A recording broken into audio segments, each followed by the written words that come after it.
Dulu saya mulai karir saya sebagai promotor konser. Promotor konser itu bisnisnya sangat variabelnya banyak sekali ya. Jadi pada saat sudah menikah, sudah punya anak, rasa waduh kayaknya kalau bisnis konser ini sangat tidak stabil.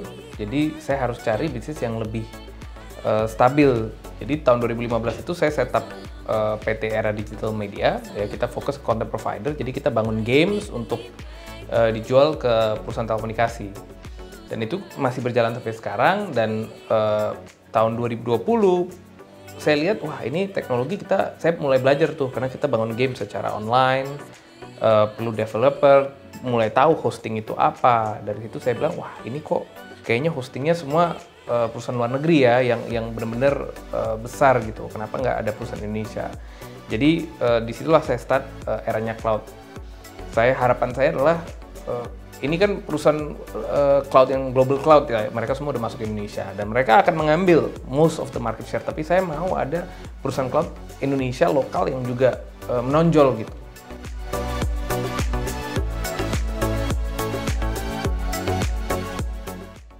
Yang pasti kompetisi ya, jadi kita berkompetisi dengan perusahaan-perusahaan global yang besar. Terus kita ada beberapa perusahaan lokal juga yang sudah lebih lama daripada kita. Tapi yang kita selalu mengedepankan adalah customer service. Jadi kita memastikan bahwa kita selalu ada untuk customer kita 24/7 gitu. Jadi customer kapan aja hubungin kita ya kita harus bisa respon secara cepat dan membantu dan memberikan solusi terhadap masalah infrastruktur IT mereka.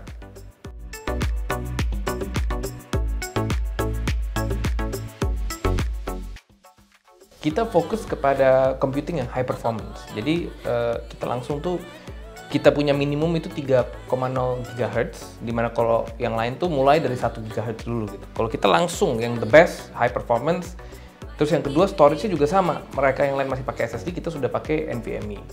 Jadi kita menyatukan antara high performance cloud dengan good customer service, ya jadilah eranya cloud.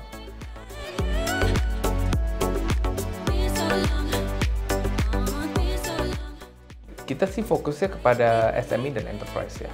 Kalau dilihat dengan client base kita sekarang, di antara dua itu sih, lebih banyak antara enterprise dan SME. Dan yang karena memang kita memberikan support yang 24/7 ini yang dibutuhkan gitu. Jadi perusahaan-perusahaan SME yang tidak punya tim IT terlalu banyak, ya mereka rely on kita untuk membantu infrastruktur mereka.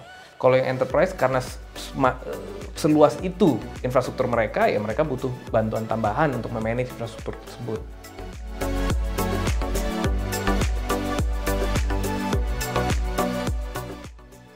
Pasti pricing kita put in a way bahwa itu simple.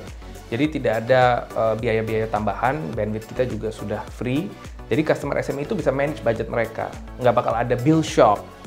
Nggak bakal ada istilahnya billing naik secara tiba-tiba. Itu kan sudah sering terjadi gitu di perusahaan-perusahaan global cloud karena mereka tidak ada limit ya. Jadi pada saat kita buka itu harganya langsung bisa naik banyak gitu.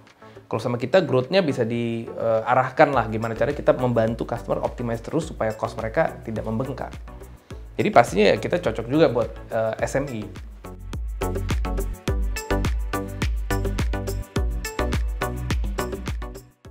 Pendamping layanan fintech. Jadi kalau kemarin ya ada beberapa klien kita yang sudah existing di bidang fintech, mereka ada berurusan dengan instansi OJK dan BI. Kita membantu customer itu untuk melakukan audit terhadap infrastruktur IT mereka. Jadi kita memberikan assistance di compliance-nya mereka karena itu harus dilakukan audit setiap tahun. Mereka harus lapor ke OJK, mereka harus lapor ke BI, mereka harus memberitahukan infrastruktur IT mereka seperti apa. Dan kita membantu mereka untuk itu. Dan yang kedua juga kita sudah certified ya. Jadi kita sudah certified ISO 9001 dan 27001. Jadi kita bisa membantu perusahaan fintech untuk memanage infrastruktur mereka.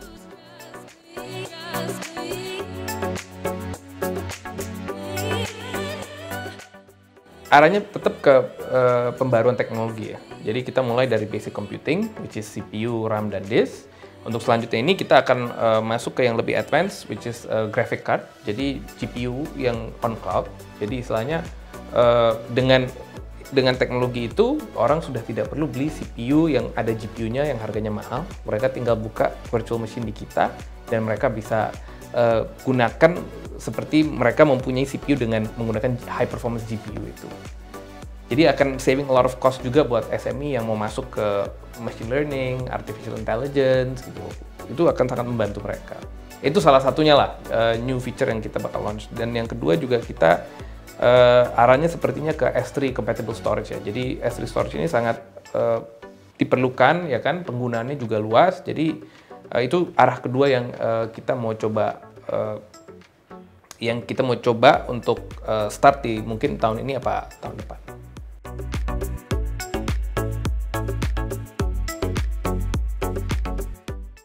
Tahun lalu ke tahun ini kita memang ada hyper growth ya. Jadi kita secara revenue, secara customer kita berkali-kali lipat lah. Dan harapan saya sih kita tetap lanjutkan trajectory ini ya. Maksudnya kita naik terus gitu kan. Semoga ke tahun depan juga kita akan naik berkali-kali lipat. So far sih target semua on point ya. Kita lagi bekerja keras, mengenalkan eranya cloud kepada masyarakat, memastikan bahwa mereka bisa mendapatkan the best dengan eranya cloud.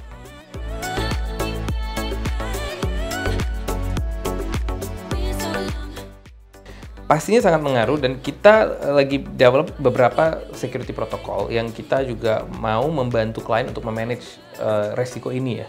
Jadi sekarang ini membuat perusahaan itu melek dengan cyber security dengan Bjorka ini. Jadi ya kita mau bisa jadi opportunity juga sebenarnya buat kita karena kita bisa membantu perusahaan itu memberikan advice dan memberikan produk yang untuk mensecure cloud mereka.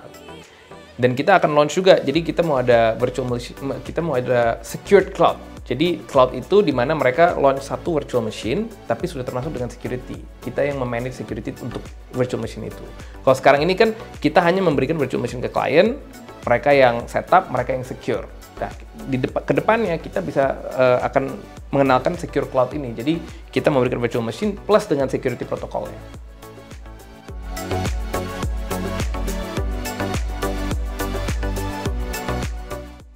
Gaya leadership saya sih sebenarnya saya very flexible ya orangnya. Saya sangat memberikan orang kesempatan untuk make the decision mereka dan asal mereka harus selalu bertanggung jawab terhadap decision itu.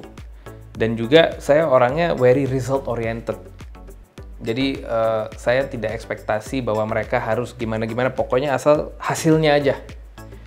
Bahwa mereka mau WFA, WFO, bahwa mereka mau libur, mau datang siang pulang cepet, ya saya bebaskan itu gitu. Asal ya, saya mau lihat resultnya. Tapi ya kita fleksibel ya, jadi diserahkan kepada yang kerja gitu. Kalau mereka mau WFH hari ini, 2 hari, 3 hari silakan gitu. Asal resultnya ada lah.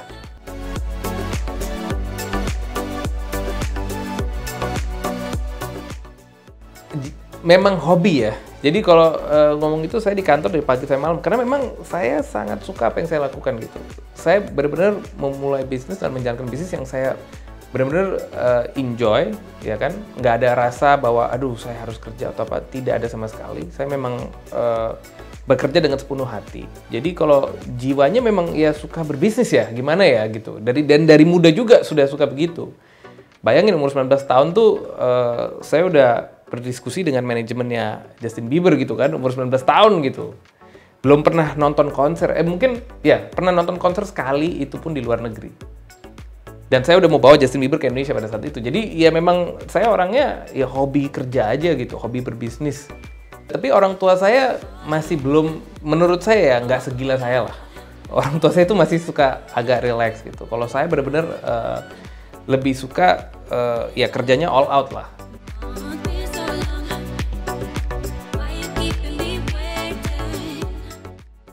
Menurut saya arti kesuksesan itu adalah bila kita sudah bisa membantu siapapun yang kita mau.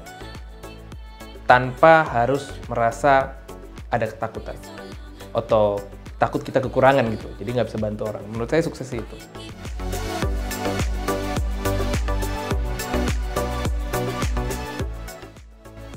Kalau ibu saya sih selalu bilang harus pinter networking. Gimana caranya kita harus selalu terbuka untuk bertemu orang, untuk ngobrol dengan orang baru. Kalau dari ayah saya itu mengajarkan saya, bisnis itu harus pakai hati. Jadi jangan kita selalu mau menang sendiri. nggak boleh ada win-win. Nggak boleh ada win-lose. Kita harus win-win dengan orang-orang yang bekerja sama dengan kita, orang-orang partner yang bekerja sama dengan kita harus selalu win-win. Jadi kalau kita ngomong negosiasi itu jangan mau menang sendiri. Harus sama-sama menang, harus sama-sama untung. Pastinya harus. Karena saya selalu mengajarkan gitu sama semua orang. Saya itu nggak di sini untuk kaya sendiri. Kalau mau kaya sendiri, mungkin saya nggak buka bisnis sebesar ini dan buka startup baru lagi gitu. Saya nggak begitu. Kalau saya di sini untuk memastikan kita semua kaya bersama.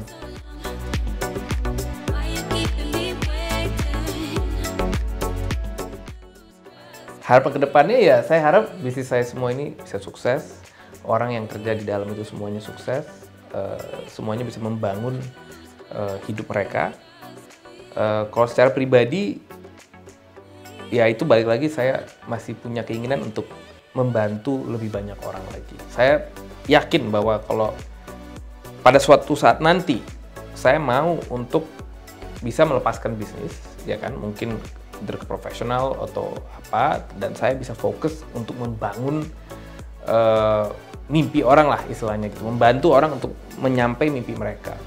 Jadi bantuan itu jangan cuman hari ini kita kasih sesuatu terus selesai gitu. Saya mau membantu orang membangun hidup mereka lah.